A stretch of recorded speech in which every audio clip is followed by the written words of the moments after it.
¿Quién arranca hoy? La tareita.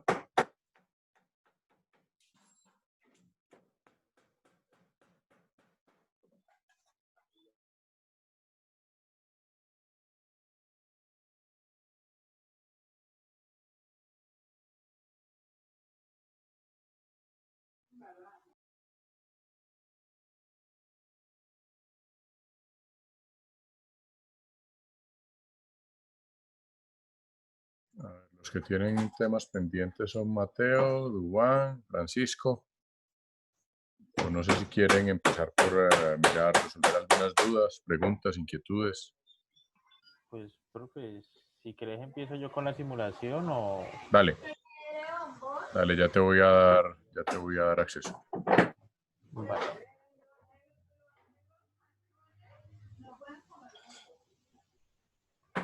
Listo, ya puedes compartir.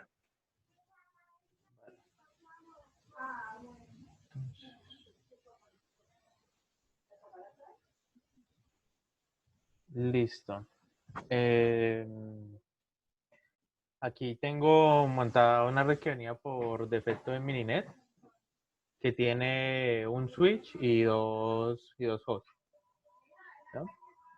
Entonces lo que hice fue utilizar este generador de tráfico que es DITG para generar el tráfico.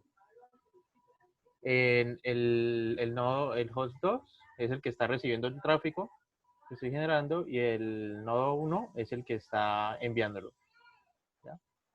Y lo que estoy enviando es tráfico de DNS.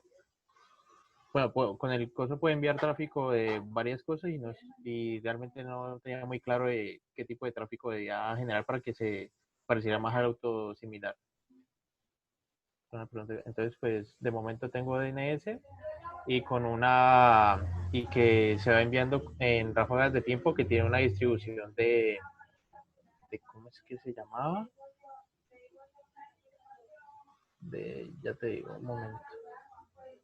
De Weibull, que era como la que más se parecía a la distribución que nos habías comentado, de que se corría hacia la izquierda. Entonces, con la forma que está, que está aquí, de, de una forma de 0,5 y una distribución de 1, se puede generar que quede hacia la izquierda del pico. Y tengo en el switch midiendo los puertos que conectan al nodo 1 y al nodo 2. ¿Ya? Entonces creo que vamos a empezar con la simulación en ambos puertos. Y darle acá. Aquí el nodo 2 es el que está recibiendo y el nodo 1 es el que va a empezar a enviar la información. Ahí va a empezar. Y acá en las estadísticas podemos ver dentro del grafo cómo acá en la parte superior se van generando los paquetes.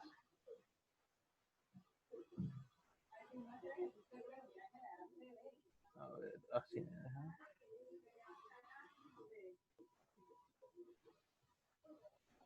Que aquí estamos viendo el que concierne al nodo 1, que es el que está enviando los paquetes. Que en este caso sería de tráfico, de DNS. Y ahí ya debería haber terminado. Creo que está enviando tráfico por 10 segundos más o menos. A ver. Sí. Entonces ahí queda. Y acá podemos ver lo que hablamos de la escala. De que por ejemplo aquí... Uy, ¿qué pasó con la escala?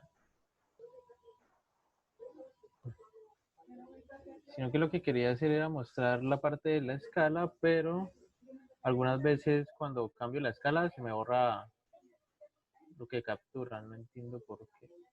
Y yo trato un momento con otro tipo de tráfico. Auto. Porque... Profe, ¿también sirve si intento con tráfico UDP?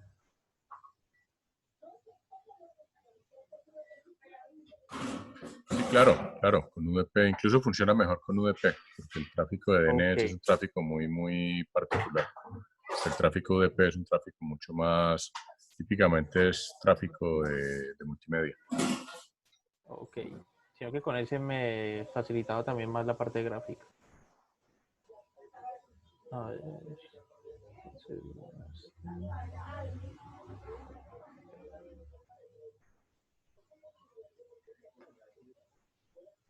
capturar.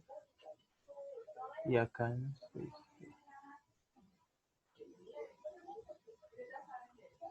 eso, mejor.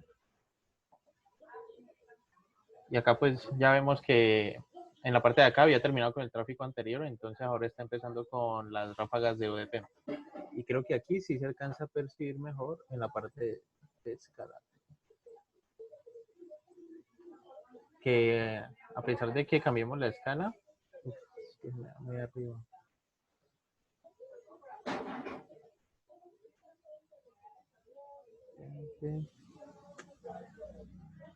A ver, pero yo ahorita lo tenía funcionando.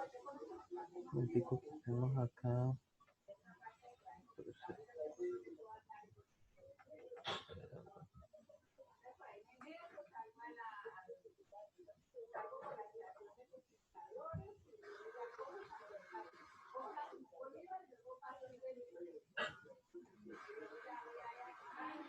Ah, ya sé qué pasa. Se cayó acá.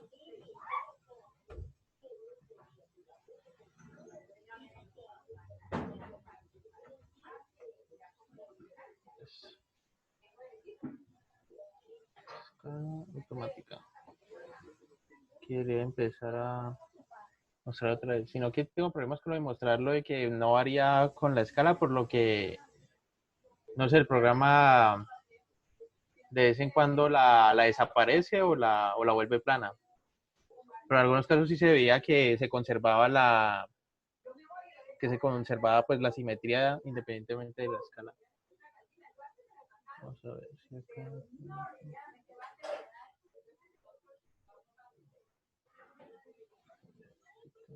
de 10, de 20. Por ejemplo, en la parte de aquí, entre los 180 y 200 segundos, podemos ver que a pesar de que variemos la escala, se ve el mismo tipo de comportamiento. Que pues es según lo que había entendido, que concierne al tráfico autosimilar, de que a pesar de que cambie la escala, se conserva el mismo comportamiento. Y pues esa sería la parte de simulación, a menos de que quieras ver alguna otra cosa. Aquí, por ejemplo, podemos simular tráfico de videojuegos y otras cosas. Sí, ya lo que sigue es jugar con diferentes tipos de tráfico y que ustedes vayan mirando eso, qué impacto tiene. Por ejemplo, empezar a mirar cuánta capacidad empieza a ocupar, qué pasa si aumentan el número de terminales, por ejemplo, que es en últimas el escenario real de una red. Yo tengo normalmente una red con un cierto número de computadores o dispositivos conectados. Cada uno de esos dispositivos está generando tráfico de diferente tipo. Y pues finalmente la tarea de un ingeniero a la hora de diseñar una red es determinar cuánta capacidad necesita en esa red para poder atender todo el tráfico. Entonces lo que seguiría es jugar un poquito con el mininet, agregar más nodos, por ejemplo, que cada nodo empiece a generar tráfico y mirar qué pasa a la salida del switch. Cuando ya uno tiene una salida, por ejemplo, hacia la internet, que es una situación típica. Y ahí se puede ver con mucho más detalle ese comportamiento autosimilar.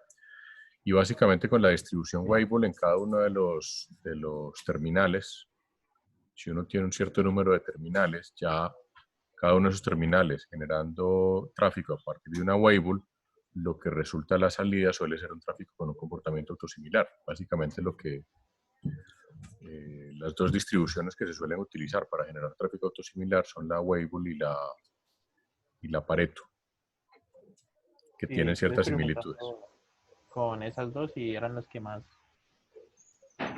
se enseñaban el comportamiento autosimilar. Sí, porque claro. con esta librería se puede simular muchas, muchas fuentes y también se puede variar. Otra duda que tenía era si la variación solo se veía con respecto al tiempo o también con respecto al tamaño de los paquetes. Se puede ver también con respecto al tamaño de los paquetes. Lo que pasa es que ahí depende muchísimo, muchísimo del tipo de tráfico y depende muchísimo, por ejemplo, de la configuración que uno tenga en los enrutadores en un switch de nivel 3. Por ejemplo, el tráfico DNS es un tráfico muy estable en términos de tamaño de paquetes. Pero si vamos a hablar de tráfico de video o de tráfico UDP en general o de tráfico TCP, entonces ahí también vamos a encontrar variación en el tamaño de los paquetes. Pero eso va a depender, entre otras cosas, del comportamiento de la red, porque TCP tiene una característica que la veremos en su debido momento, que se llama el slow start, y es que TCP, cuando se inicia una conexión, primero el tamaño del paquete es pequeño y va agrandando hasta que, digamos, se logra como encontrar cuál es el tamaño óptimo del paquete y luego ya si se sigue manejando, al menos para esa conexión TCP particular, ese tamaño de paquete que ya se acordó. Y en el momento en que hay un error o hay una terminación de conexión o hay alguna falla, el protocolo reinicia otra vez al paquete más pequeño. Entonces, eso hace que el tamaño de los paquetes también pueda tener cierta variabilidad tanto en TCP como en UDP. Es más, es más notorio en TCP por el mecanismo de slow start que implementa TCP, pero en UDP también se presenta un mecanismo similar, que es un control de flujo. Entonces uno puede mirar tanto tamaños de paquetes y jugar un poquito con eso, como el consumo de capacidad de canal. Y otra pregunta que tenía era, por ejemplo, ya fuera de la simulación y en un ambiente un poco más real, ¿en dónde se presencia más lo del tráfico autosimilar? En tráfico general, utilizando redes, juegos, en todo en general o hay ambientes En, específicos? no, en general, todo el tráfico de las redes que van así, de Internet tiene ese comportamiento autosimilar. En el primero donde se descubrió el tráfico autosimilar fue en la web, en el tráfico web, o sea, lo que es el protocolo HTTP. Hoy en día tenemos una variante de HTTP que es HTTP2. Hasta hace unos cuantos años trabajamos todavía con HTTP 1.1. Sin embargo, el comportamiento sigue siendo igual. Luego se creyó que, por ejemplo, el tráfico FTP era un tráfico distinto, que podía ser un tráfico más similar al tráfico de voz. Sin embargo, también se hicieron análisis y se encontró que el comportamiento es muy similar.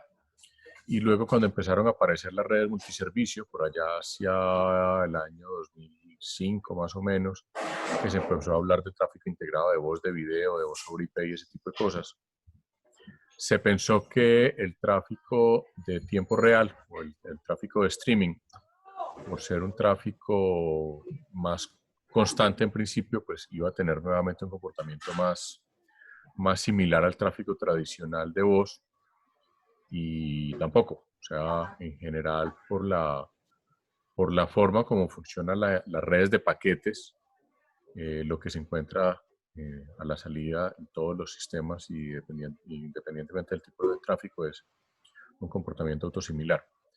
¿Qué cambia? Cambia fundamentalmente el consumo de ancho de banda que hay según el tipo de tráfico, y cambia el tamaño de las ráfagas o la duración de las ráfagas según el tipo de tráfico.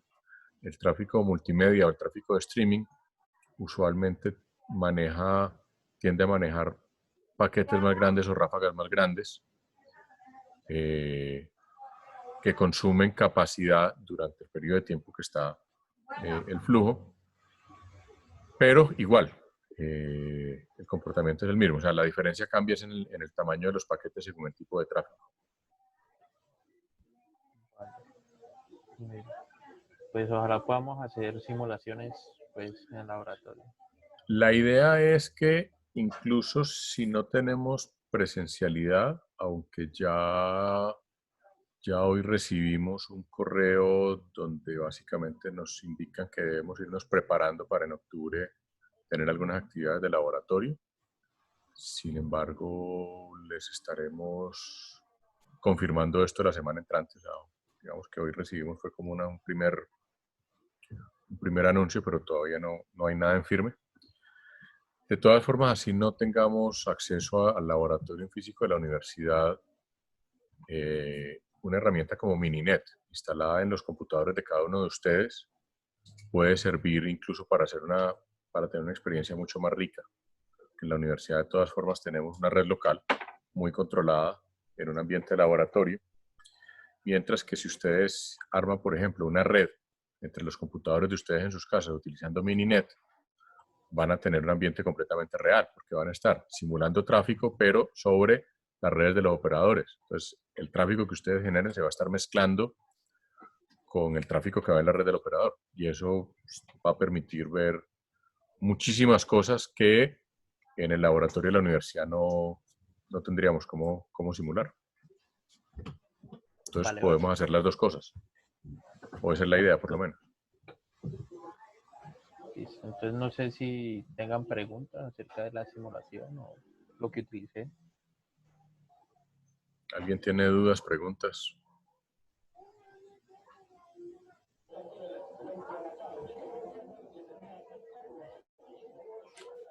Yo creo que lo que sigue para todos ustedes es seguir cacharreando con esta herramienta. Ya es la herramienta que se va a utilizar en el laboratorio principalmente, entonces es bueno que ustedes se vayan familiarizando. Y como les dije el martes, la gran ventaja de estas herramientas es que le permiten a uno validar un diseño de una red. O sea, yo puedo partir de un montón de supuestos, hacer un dibujo muy bonito, suponer que si tengo tanta capacidad de canal la cosa va a funcionar, pero luego una herramienta de estas me permite simular si efectivamente los supuestos que estoy haciendo se cumplen, si no se cumplen, qué problemas puedo encontrar, etcétera. La idea de las herramientas de simulación es eso, sobre todo porque hoy en día con este tipo de comportamientos de tráfico como el que vemos en Internet, hacer los cálculos teóricos es muy complejo. Entonces, por eso nos valemos de las herramientas de simulación para poder hacer diseños mucho más cercanos a la realidad y más ajustados. Porque el problema es que uno desde el punto de vista de ingeniería, uno puede sobrediseñar o subdiseñar y ambas cosas tienen costos. Por lo menos nosotros no tenemos el problema que tienen los ingenieros civiles que si hacen un subdiseño se les cae el puente. A nosotros no nos pasa eso, pero sí nos madrean los usuarios porque si se congestiona la red y la gente no está percibiendo el servicio que espera, pues el de TI y el responsable de la red es el que va a recibir los respectivos reclamos de los usuarios. Y si se sobrediseña, eso tiene implicaciones de costos. Y la idea es que pues, la infraestructura tecnológica lo que haga es soportar el negocio. La idea no es que el negocio esté para pagar la factura de la infraestructura tecnológica, sino que la infraestructura tecnológica esté para soportar que el negocio funcione mucho mejor. Entonces, la invitación a todos es eh, que cacharreen un poco más con la herramienta, se vayan familiarizando para que cuando terminemos el semestre, pues se pueda hacer una simulación completa de una red con todas las de la ley. ¿Listo? Listo, dale, profe. Entonces ya dejo de compartir para el siguiente. Vale.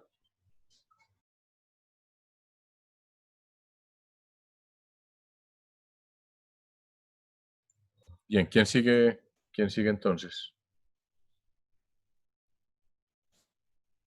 ¿Duván o Francisco?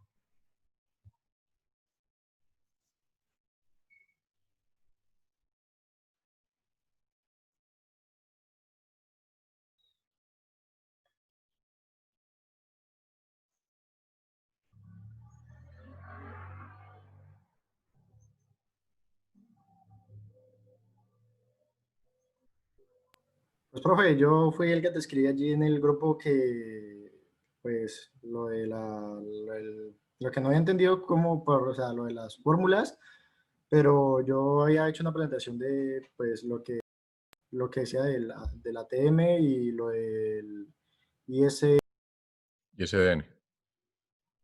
ajá, y el ISN. Pues adelante. Ya te doy permiso de coanfitrión. Listo, dale.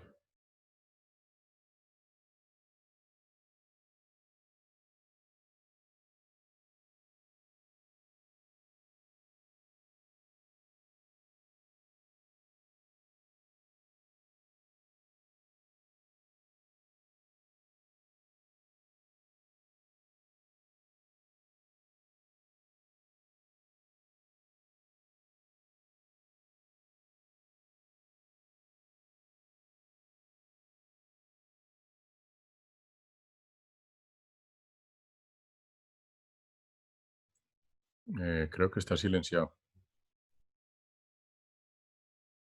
Listo, profe. Es que yo había leído lo de la parte del artículo y decía que ellos iban a explicar cómo era el funcionamiento del BICDN junto a la multiplexación ATM que funciona de manera síncrona.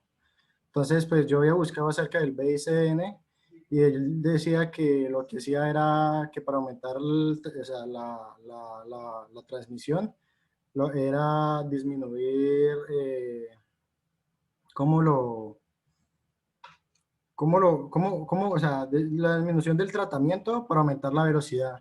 Entonces, pues yo primero busqué qué era el ICDN y encontré que el ICDN pues, significa Red Digital de Servicio Integrado y lo que hace es que por medio de las líneas telefónicas o cables telefónicos convencionales envía datos de voz y video y envía información de datos, voz y video por la red.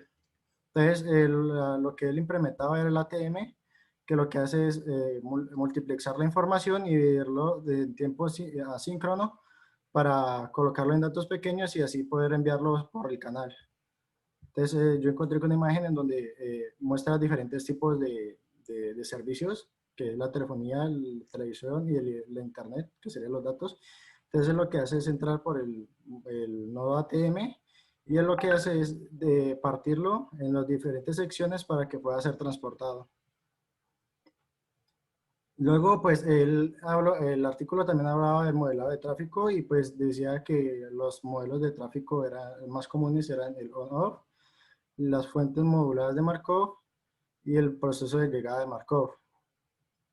También hablaba de lo que son los modelos de cola y que habían tres que eran los más usados, que era el método matricial, que lo que hace es que las probabilidades de estado estable para un buffer infinito pueden obtener como solución de un sistema de ecuaciones lineales.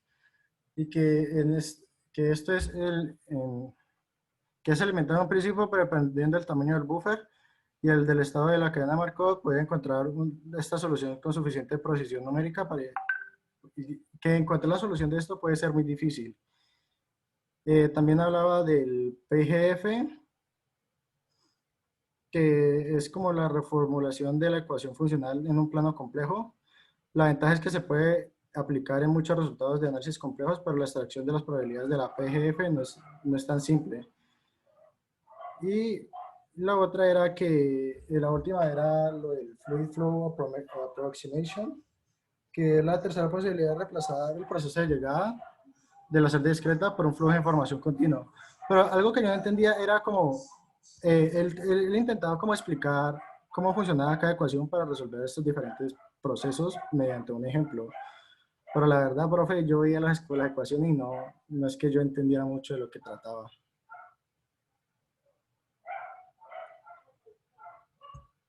Pero básicamente, o sea, qué parte te causó como problema particular? Pero la verdad, yo las ecuaciones o sea, en general como lo de los procesos estocásticos, de cómo se iba solucionando, no, la verdad no. por la ecuación de matemáticas yo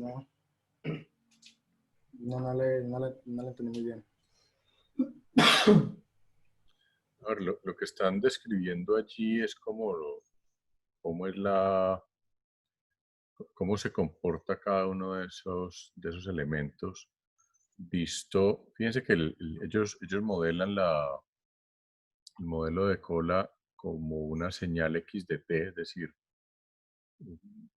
un flujo de entrada a la red o un flujo que va sobre el canal de comunicación y lo modelan en términos de probabilidades. Allí, fíjense que aparecen unos temas que yo, como les dije en su momento, yo espero que todavía se acuerden, que alguna vez lo mencionamos, que son procesos estocásticos, es decir, son procesos que tienen un comportamiento aleatorio o pseudoaleatorio, pero que cuando uno los mira en un cierto periodo de tiempo, pues puede por lo menos extraer cierta información.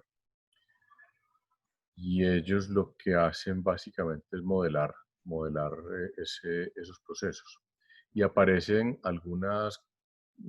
hacen uso de algunas herramientas como son en algunos casos la transformada de Fourier o la varianza, que son en algunos casos momentos de segundo orden, que son los que se utilizan para modelar los procesos estocásticos, de tal forma que eh, tratan con un elemento que es muy común en los sistemas de comunicación digital, que es la entropía, pero la entropía está asociada básicamente a la probabilidad de que ocurra o no ocurra un determinado evento. Es decir, cualquier sistema digital tiene un conjunto finito de elementos que envía. Eso se le conoce como el alfabeto. Esos elementos pueden ser letras, pueden ser palabras, pueden ser imágenes, si estamos hablando de video. Pero en todo caso, eso está descrito por un alfabeto finito y la entropía de este proceso estocástico está dado por la probabilidad de que ocurra o de que se presente uno de estos símbolos. Por eso, por ejemplo, en la ecuación 31 del artículo hacen referencia a la entropía como una sumatoria de las probabilidades de ocurrencia de una serie de símbolos. En este caso, lo que están diciendo es que yo tengo un diccionario de datos que va desde x1 hasta xn y la entropía del sistema está asociada al límite de las probabilidades de que ocurra, de que se presente esos alfabetos en un determinado orden, o esos elementos, perdón, esos símbolos del alfabeto en un determinado orden. Y eso es un poco lo que más complica el tema del tráfico autosimilar, porque el número de símbolos puede ser relativamente grande y eso está asociado a lo que les decía yo hace tal vez, creo que hace una semana, el jueves pasado, de lo que en este artículo particular denominan the signatures of burstiness, y que como les decía, el burstiness es un término que es muy difícil de traducir al español, pero hace referencia a ese comportamiento del tráfico en ráfagas, que es yo mando la mayor cantidad de datos que puedo mandar en un periodo relativamente corto y luego pues simplemente espero hasta que tenga más información que mandar y vuelvo y despacho todo lo que pueda. Es decir, el modelo de envío de tráfico hay una cola de espera inicialmente en el computador y cuando ese computador encuentra que hay un espacio para transmitir, despacha todo lo que tiene en la cola. Y quien recibe esa información, que normalmente es un switch o un enrutador, a su vez hace lo mismo, recibe la información, la guarda en la cola hasta que ve la oportunidad de mandarla y literalmente deshacerse de esa información. Entonces eso es lo que en inglés denominan el burstiness, que es ese comportamiento por ráfagas. Y aquí hacen referencia a la figura 1A, que muestra el comportamiento de un buffer en un momento. Y por otro lado hace referencia al comportamiento de la cola, de lo que es la cola típica de un dispositivo de estos. En este caso lo hacen con referencia a ATM y por eso hablan de celdas. Y básicamente lo que se hace acá es el dispositivo ATM lo que debe es tomar esas ráfagas y distribuirlas en celdas, en este caso son celdas de tamaño fijo, para luego despacharlas hacia la red. Teniendo en cuenta que en este caso ATM tiene una capacidad fija, cuyo valor mínimo son 155 megabits por segundo, el valor máximo que se trabajaba en ATM era 622 megabits por segundo, y lo que se hacía, básicamente el símil que se hacía era, ATM es un sistema que tiene celditas de tamaño fijo que van pasando. Yo tengo mi ráfaga de datos y lo que hago es que las voy metiendo en las celdas y lleno las celdas. Cuando ya la terminé de llenar, dejo de mandar datos y entonces las celdas continúan vacías, pero siempre hay celdas. O sea, es como un montón de buses que van pasando y eso pasa en las estaciones del mío. El bus llega vacío y todo el mundo se lanza sobre el bus, ¡fua!, como una ráfaga. Donde hay un buffer que controla la entrada de los datos, en este caso que son las puertas del bus, la gente no cabe toda por las puertas del bus, entonces va entrando de a poquitos por las puertas hasta que llenan el bus y el bus arranca. Si afuera quedó gente esperando, les toca esperar el siguiente bus y si se vació, pues va vacío. Y si había menos gente de la capacidad del bus, igual el bus sale, porque el bus tiene un horario.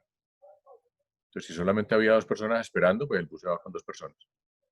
Y dependiendo de la estación, dependiendo de la hora del día, pues a veces el bus sale vacío, a veces el bus sale repleto y queda gente todavía en la estación. Esa es más o menos la lógica que tenía ATM y está asociado a ese comportamiento de Forst. Fíjense que algo a lo que le dedican un buen tiempo es a este tema de la fuente on-off, que también lo menciona otro de los artículos que habían quedado, el de los brasileros, el de Melo y Oliveira. Y es básicamente este tráfico on-off, que como muestran aquí en la matriz de transición, en la ecuación 32, tiene básicamente unas probabilidades que son complementarias. O sea, y en este caso la distribución es una distribución geométrica. La función de distribución de probabilidad corresponde a una función geométrica con periodos on con una matriz de transición que está asociado a una probabilidad P y a su complementaria, que es 1 menos P. Que en este caso estamos hablando de 2 estados posibles. Ocurre, si la probabilidad de ocurrencia es P, la probabilidad de no ocurrencia va a ser 1 menos P. Y así sucesivamente. Y en este caso, pues lo hacen solamente con 2 estados, donde fíjense que las probabilidades P y Q en este caso es la probabilidad de pasar del estado on al off y viceversa. Fíjense que en este caso la probabilidad no es simétrica, o sea, la probabilidad de ir de on a off no es igual a pasar de off a on. Y eso lo que me está modelando es el tema que les mencionaba ahora del tamaño de los paquetes. Si la probabilidad Q es mayor, lo que me está diciendo eso es que tengo paquetes relativamente largos con periodos de descanso cortos. Si la probabilidad es al contrario, pues entonces van a ser paquetes cortos con periodos de descanso largos.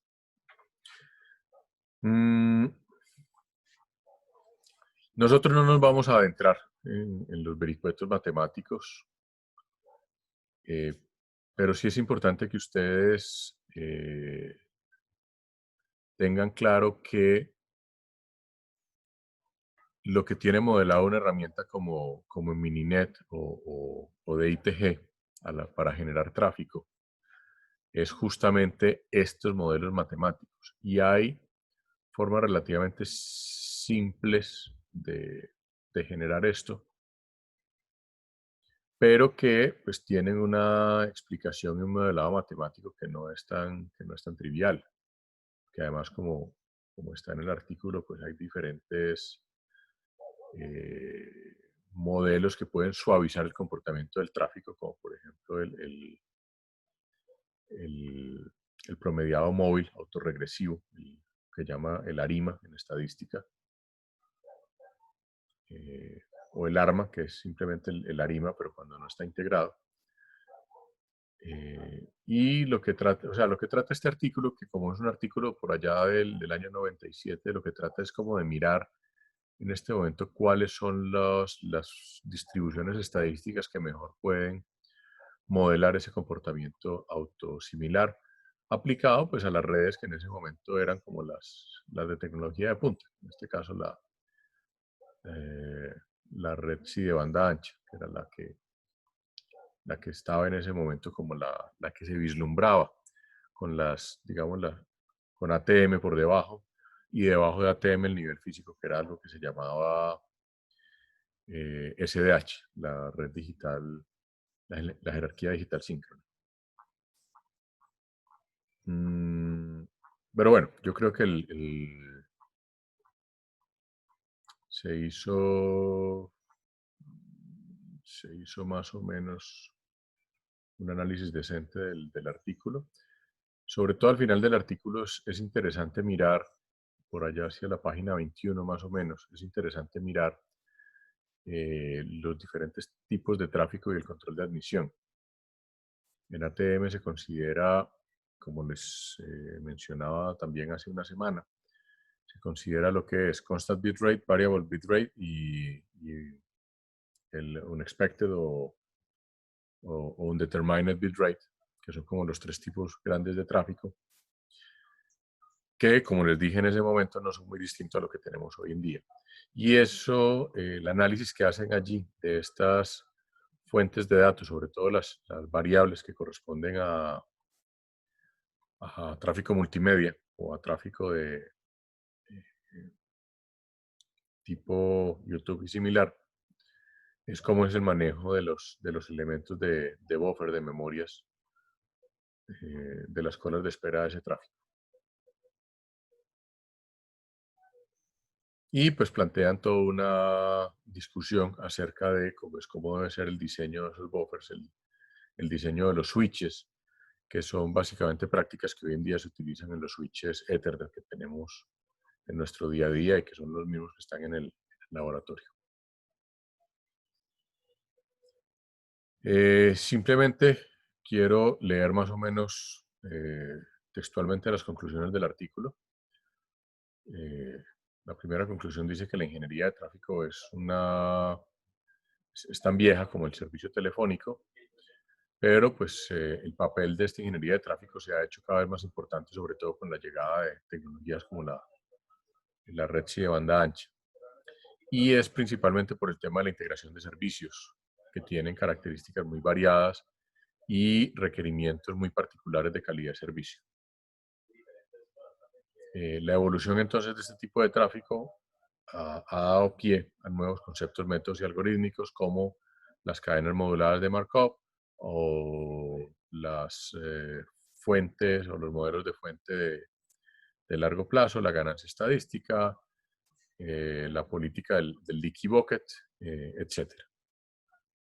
Que la política del leaky bucket hace referencia al manejo de los buffers en los switches, donde típicamente un enrutador tiene unos puertos de muy alta capacidad en la entrada por un lado, pero luego tiene un puerto de salida que usualmente es de mucha menos capacidad que incluso que los puertos individuales de entrada. Entonces el leaky bucket hace referencia a cómo los buffers van liberando el tráfico a través del puerto de salida del enrutador. Y dice que a través del artículo la parte de ingeniería de tráfico se ha dedicado principalmente al concepto del multiplexor estadístico. Esto es fundamental porque el multiplexor estadístico es el concepto que se utiliza hoy en día en los enrutadores, que es un concepto de colas alimentado por un número de procesos de llegada aleatorios. Entonces, ahí viene el mismo cuento que les decía hace un momento de las colas de espera en el enrutador.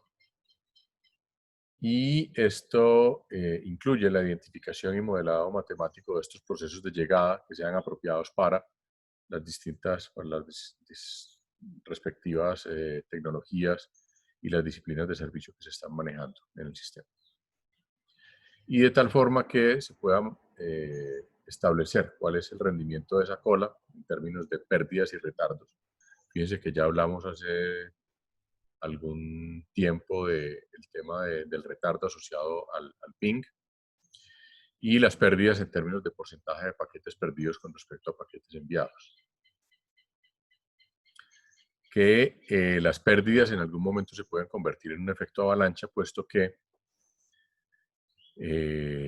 cuando hay pérdidas, lo que hace un protocolo como TCP es reenviar los paquetes. Un protocolo como UDP, por ejemplo, no hace reenvíos, pero el protocolo de nivel superior, básicamente el protocolo de nivel de aplicación, que ve que se le están perdiendo paquetes, sí puede utilizar reenvíos. Entonces eso hace que aunque UDP pues evita los reenvíos, los protocolos de nivel de aplicación, sobre todo los que se utilizan para streaming o para llamadas por IP o cosas por el estilo, sí en algunos casos pueden pedir reenvío, aunque eso no es muy recomendable en redes tipo tiempo real. En streaming sí se puede manejar reenvío, porque el streaming digamos que me da un cierto periodo de espera en el cual puedo reenviar paquetes y reordenar paquetes, pero en comunicaciones de tiempo real el reenvío no tiene ningún sentido porque ya se perdió el paquete, ya qué vamos a hacer. Pues por eso a veces se deteriora la voz, se pone gangosa, sobre todo en cuando la conexión no es muy buena. Y eso tiene que ver precisamente con este manejo de lo que es la parte de pérdidas de paquetes. Entonces fíjense que dependiendo del tipo de servicio y el tipo de tráfico, vamos a tener una tolerancia a pérdida de paquetes que puede ser más alta o más baja. En general, los sistemas de multimedia y los sistemas de real time tienen una tolerancia muy baja a la pérdida de paquetes y si se pierden, simplemente se perdieron. Mientras que los servicios más tipo interactivo, como juegos, como navegación web, etcétera, son muy tolerantes a pérdidas de paquetes porque los paquetes se pueden reenviar cuantas veces se necesite y no afecta demasiado a la calidad de servicio, o al menos la percepción del usuario. Y finalmente lo que dicen las conclusiones del artículo es que se han introducido las técnicas matemáticas básicas relacionadas pues, con todo este nuevo comportamiento del tráfico, algunas de las cuales, como las propiedades espectrales y los procesos autosimilares, se conocen apenas recientemente. Insisto, pues como esto es del año 97, pues en este momento apenas se estaba empezando a hablar de tráfico autosimilar. Hoy en día, pues eso es como el pan nuestro de cada día. Bueno, con esto creo que cierro ya este artículo, que de todas formas era el más extenso de todos, también hay que decirlo.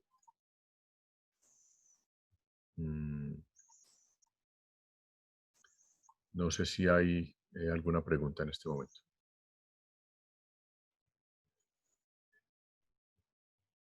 Ve, profe, cuando digamos se pierden paquetes en lo de streaming, como decía ahorita, es cuando pasa que uno como que ven cortado y todo eso, o... Sí. Vale. Sí, en comunicaciones de voz siente uno que primero que se empieza a ver como gangosa, como con efectos raros y luego se empieza a entrecortar. Y en video, esas pérdidas de paquetes pueden aparecer como pequeños manchas negras o cuadritos negros dentro del video. O si la pérdida es definitivamente muy grave, pues que se congele el video y vuelve a arrancar después de un momento. Listo, profe. Bueno, nos queda Duan. Profe,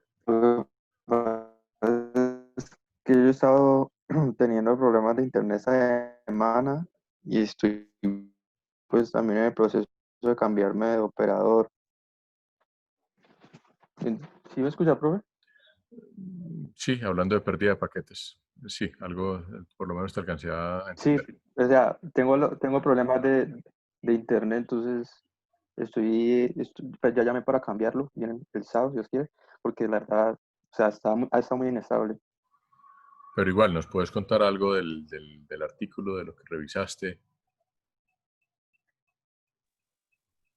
No, profe, no, la verdad no tuve tiempo, o sea, para revisarlo. O sea, de pronto el martes, si me da una oportunidad ya tengo el internet.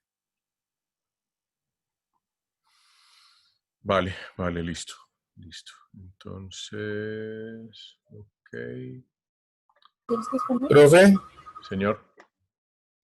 profe, te habla Carlos. Ah, ¿qué tal, Carlos?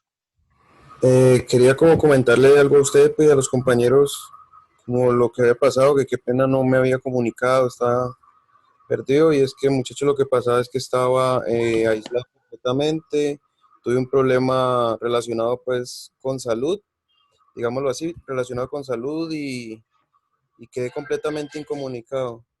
Me tocó aislarme con un hermano por un problema de salud de mi papá, que pues, probablemente todos estábamos con el mismo problema, entonces pues yo le hice saber al profe, pero pues yo me perdí completamente de las redes y de todo, mejor dicho. Estaba literal en una pieza encerrado 2 semanas.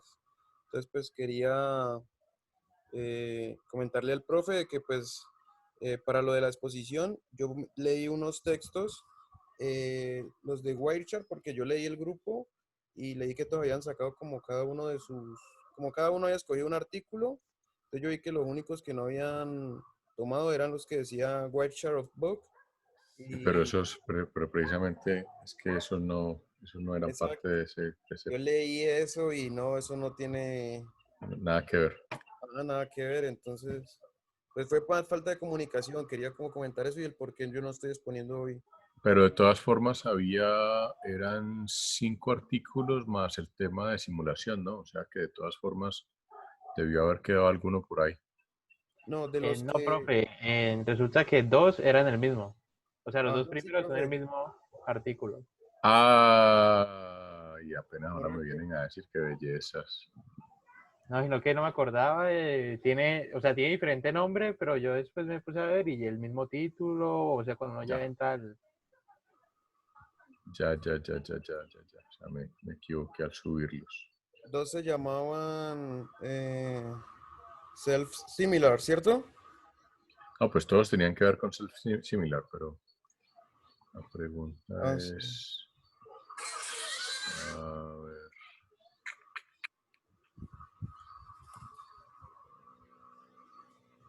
ok. Hay uno que era Self-Similar 2019, el otro An Overview of Self-Similar. Ok, bueno, nada que hacer. Error mío en este caso.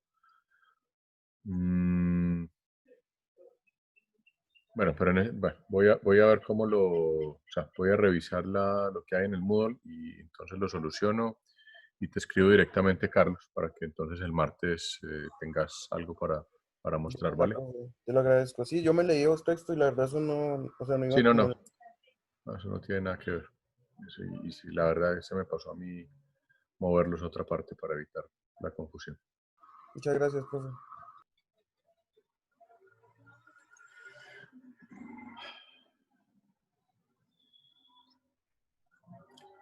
Bueno, entonces nos queda pendiente ya solamente. Espera, yo reviso una cosa por acá.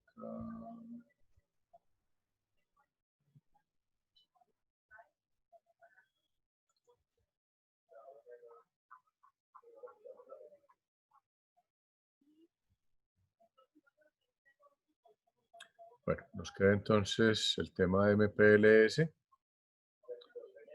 Les recomiendo entonces que lean un poco sobre MPLS. Hay unos artículos muy buenos en el Journal de Cisco, que se los mencioné en su momento. El IP, el Internet Protocol Journal de Cisco. Pero bueno, si buscan MPLS van a encontrar montones de tutoriales. MPLS hoy en día es una tecnología supremamente madura, entonces van a encontrar muchísima información. Peguen una leidita de MPLS y el martes vamos a hablar entonces. Bueno, hacemos las dos presentaciones que faltan. Yo ahora corrijo lo del tema del Moodle, de los artículos repetidos. Y revisan entonces, miramos el tema de MPLS y miramos el tema de ingeniería de tráfico. Es decir, la semana entrante nos vamos a dedicar a MPLS y al tema de ingeniería de tráfico sobre MPLS para cerrar finalmente con el tema de